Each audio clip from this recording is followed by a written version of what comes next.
vocês que nos acompanham nestes momentos de reflexão e oração, saudamos a todos com a graça e a paz do Senhor Jesus. Aqui estamos para juntos meditarmos na Palavra de Deus e orarmos uns pelos outros. Somos gratos a Deus por Ele nos conceder estes momentos e também agradecemos a todos vocês que oram conosco e que em suas orações particulares se lembram de nomes que nós aqui citamos e também nomes que estão nos comentários do canal Hora Tranquila no YouTube. Agradecemos àqueles que estão anotando alguns nomes para orarem em favor dessas pessoas em suas orações e também agradecemos a vocês que nos escrevem pedindo que oremos em seu favor e em favor de nomes que vocês nos enviam. Desde que os pedidos chegam aqui no Hora Tranquila, estamos orando por vocês. Neste momento, no canal, nem sempre citamos no mesmo dia ou mesmo um dia ou 2 dias depois. E também não é possível citar todos os nomes no mesmo dia, mas sempre oramos por vocês. Iremos fazer uma reflexão na Palavra de Deus, meditaremos hoje em 1 João capítulo 5, verso 16, nos diz assim: Se alguém vir a seu irmão cometer pecado que não para morte, pedirá, e Deus lhe dará vida aos que não pecam para a morte. Há pecado para a morte, e por esse não digo que rogue. O apóstolo João, aqui, ele está lembrando que nós cristãos, quando sabemos que tem algum irmão da nossa comunidade religiosa em pecado, não é nós ficarmos fazendo mexericos, fofocas a respeito do que a pessoa está cometendo, mas nós temos que ir à pessoa e conversar com ela. Sabemos que é incômodo por natureza o confronto com a pessoa que está em pecado e não precisaria ser ainda mais complicado caso fossem seguidos os passos que a Bíblia nos dá. Esse gosto péssimo por certas novidades faz com que muitos cristãos se limitem a cochichos a respeito do assunto, às vezes ansiosos pelos próximos capítulos, em vez de colocar os pés sobre as pegadas do Mestre e agir à semelhança do que ele faria e ensinou.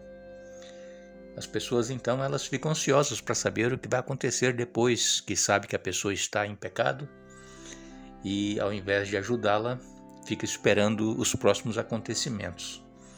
A Bíblia nos diz, em Mateus 18, de 15 a 17, vá e a sós com ele mostre-lhe o erro.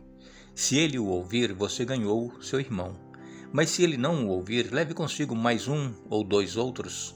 Se ele se recusar a ouvi-los, conte à igreja. E se ele se recusar a ouvir também a igreja, trate-o como pagão ou publicano. Este é o conselho bíblico. Ir à pessoa e falar com ela. Se ele não der ouvidos, leve 1 ou 2 testemunhas. Se ainda assim não ouvir, então comunique à igreja. É assim que nós deveremos proceder. Aqui em 1 João capítulo 5, depois que João apresenta argumentos favoráveis à divindade de Cristo e discutir sobre a ligação entre o amor e os mandamentos de Deus, o apóstolo João fala do pecado e de suas implicações na vida de um cristão. Ao abordar este assunto do pecado, João expõe um modo pelo qual os cristãos devem tratar o irmão transgressor, orar em favor daquele que cometeu pecado que não para a morte. Que tipo de pecado é esse? Certamente o pecado cometido, reconhecido, confessado e abandonado, como está em 1 João capítulo 1, verso 9. Pecados cometidos por aqueles que realmente desejam servir a Deus, mas que sofrem de uma vontade débil e com hábitos fortes são muito diferentes dos pecados deliberadamente cometidos em desafio aberto e intencional contra Deus. O pecado menor que passa rapidamente pelo arrependimento é perdoado, mas não é um pecado para a morte. Por quê? Porque ele foi confessado e abandonou aquele pecado. Evidentemente, arrependimento e confissão de pecado considerado grave deixam livre de morte o culpado. Contudo, existe o pecado que leva para a morte. Diz o apóstolo, ao mesmo tempo em que não proíbe nem incentiva a oração em favor de quem o comete. Esse é o pecado intencional, é aquele pecado obstinado, é o pecado conhecido, admitido, mas não confessado e também não é abandonado. De fato, é uma negação voluntária da verdade do Evangelho e de Jesus Cristo. No entanto, uma vez que o apóstolo João não proíbe nem incentiva a oração em favor desses casos, sabendo que somente Deus conhece os corações, nós sabemos perfeitamente o que fazer à parte de criticar, julgar e condenar. Enquanto há vida, há esperança. Conhecendo as maravilhas da oração intercessória, temos sempre a chance de praticá-la. Os resultados estão nas mãos de Deus. É o Espírito Santo quem vai trabalhar com a pessoa, fazendo com que ela reconheça que está em pecado e que necessita confessar e abandonar. Então aqui o conselho da Bíblia, do apóstolo João, é que se nós virmos alguém que está cometendo pecado, e esse pecado não é para a morte, por quê? Porque foi confessado, foi abandonado, nós pedimos a Deus, e Deus dá vida àqueles que não pecam para a morte, mas o pecado para a morte, o apóstolo João diz, por esse não digo que rogue. Pecado para a morte, volto a repetir, é aquele que a pessoa sabe que está cometendo pecado, mas não confessa e não abandona.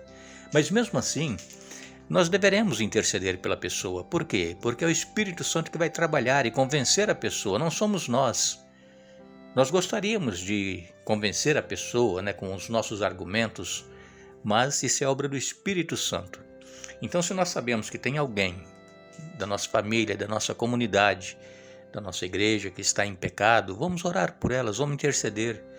E se nós seguirmos a orientação bíblica, irmos até a pessoa, conversarmos com ela, não é fácil, mas se nós formos e conversarmos, se ela aceitar o que você está argumentando, diz aqui a Bíblia, ganhamos um irmão.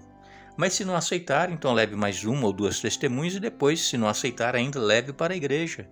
Então há alguns caminhos que nós deveremos seguir para ajudar a pessoa que está em pecado, ao invés de fazer fofocas, mexericos e esperar o que vai acontecer ainda mais à frente com a pessoa. Precisamos seguir os passos de Jesus e agir como Jesus agia. Nós iremos orar, convidamos a todos para que orem conosco, iremos apresentar pedidos e agradecimentos. Convidamos a todos para que orem conosco, abram o coração agora, falem com Deus.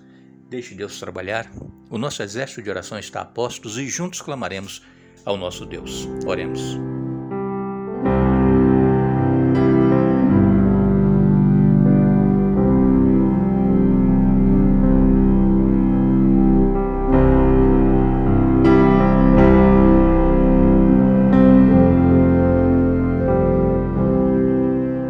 Santo Deus e eterno Pai, que estás nos céus, aqui estamos diante da Tua presença. Queremos Te agradecer pelos cuidados que tem para com cada um de nós, pela proteção, pelos livramentos. Te agradecemos, Pai, porque Tu tens agido em nossas vidas, Tu tens feito o melhor por cada um de nós. E pedimos, Pai, que nos ajude a entendermos e aceitarmos a Tua vontade, porque é bem melhor do que o que nós pedimos e do que nós pensamos. Nós temos, Pai, centenas de pessoas que oram conosco a cada dia. Todas têm lutas, problemas, necessidades, dificuldades. Tu conheces cada um, Tu sabes a dor, o sofrimento que passam. Ó Pai, estejas com essas pessoas, que o Teu anjo da bênção seja enviado a cada lugar onde elas estão orando, que sintam a Tua presença, que sintam o Teu poder atuando em suas vidas e que sejam agradecidas a Ti por tudo quanto fazes por cada uma delas. Nós queremos, ó Pai, apresentar a Ti o agradecimento da Luciana Batista. Está agradecida porque o Marcelo, ele saiu da UTI e foi para a enfermaria.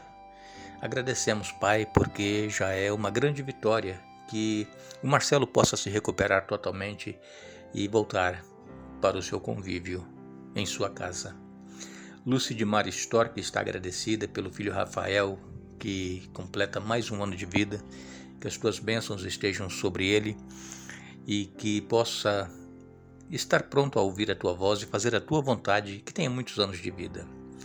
Jardileide, pedindo por ela, pelo esposo Nivaldo, pela filha Beatriz, que está para comprar uma casa, que tu abençoes, oriente, dê vitória, se for a tua vontade, ela consiga comprar essa casa. Mara está pedindo por Manfrini, que está desanimado na fé. Tenhas misericórdia do Manfrini, trabalhe com ele, Pai, que ele possa se reanimar na fé. Marinete Alves, pedindo para que tu abençoes por uma dor que ela sente no joelho. Ela tem um processo também contra o INSS, que tu abençoes, que possa sair o resultado desse processo. E a Marinete ainda pede pelos filhos, João Vitor Alves e Alisson Alves Ferreira. Pede por Francinaldo, pede pelo neto e pela nora. E a Mara Macedo pedindo por ela e família e também pela família dos seus filhos. Marilena Cunha de Almeida pede pela neta Ana Luísa, adolescente, desobediente aos pais. É o que nós temos falado contigo, Pai, cada dia. Tens misericórdia desses adolescentes, desses filhos que não querem obedecer aos pais. Sabemos que são um cumprimento das tuas palavras que está registrado em 2 Timóteo, mas, Pai, que possamos estar sempre intercedendo por eles e que teu Espírito Santo trabalhe com cada um deles. Não se imota pedindo pelos filhos, pelos netos e por toda a família. Antônia Marinho pede por sua saúde, pede por sua família e também pelo filho Paulo. Sidival e Eliana agradecem as bênçãos, pede por eles e família e também pede pela mãe que vai fazer uma cirurgia, que tudo transcorra bem. Miriam Pereira pedindo por ela e família. Edna Albuquerque Marques pede por ela e família. Maria Márcia e Euricles pedindo especialmente por saúde e também por finanças, que estão passando por problemas. E a Márcia ainda pede pelos filhos Wagner, Wendel, William e Ana Júlia. Também pede por Marilene, Maria da Conceição e Luzinalva. Normanei Torres pedindo por sua irmã Cláudia e também pela sobrinha Ana Júlia. Tu sabes as necessidades, os problemas que elas estão enfrentando. Terezinha Passos continua pedindo por ela e por sua família. Também Leda Senhorinha pede por ela e pelas filhas. Maria Rosa pede por ela e família. Sinália Nascimento, ela tem sentido muitas dores abdominais, na pélvica. Que tu tenhas misericórdia da Sinália, que ela possa também encontrar a solução dessas dores. E a Sinália ainda pede pelos netos, Carolina e Enzo. Pedimos pela nossa irmã Olga Flávio, tem sofrido com o filho há 1 ano e 4 meses em coma, Pai, devido à Covid. Que tu faças, Pai, a tua vontade na vida do Flávio Rosalém, que se for a tua vontade, ele desperte desse coma e volte para sua família, esposa, filha e também para sua mãe. Mas que tu confortes e fortaleça a nossa irmã Olga, dando a ela vitórias, Pai, neste sofrimento. Também a minha sogra Estela Castro e o meu sogro João Paes continuam pedindo por eles saúde. E Antônia Almeida pede por ela, pela família, por Dorinha, por Toinha e também por Maria Estela, sua mãe. Elas também estão passando por problemas de enfermidades. Tenha misericórdia de cada uma delas, Pai. O João Takakua continua pedindo que tu estejas com ele, Pai, nas suas lutas, problemas que ele enfrenta, e que o seu pedido em favor dos seus filhos, especialmente em favor do Alexandre, sejam atendidos conforme for a tua santa vontade, Pai. Dê vitórias a todos que creem no teu poder e que clamam a ti, Pai, que as tuas bênçãos sejam concedidas e vitórias alcançadas em nome de Jesus. Amém.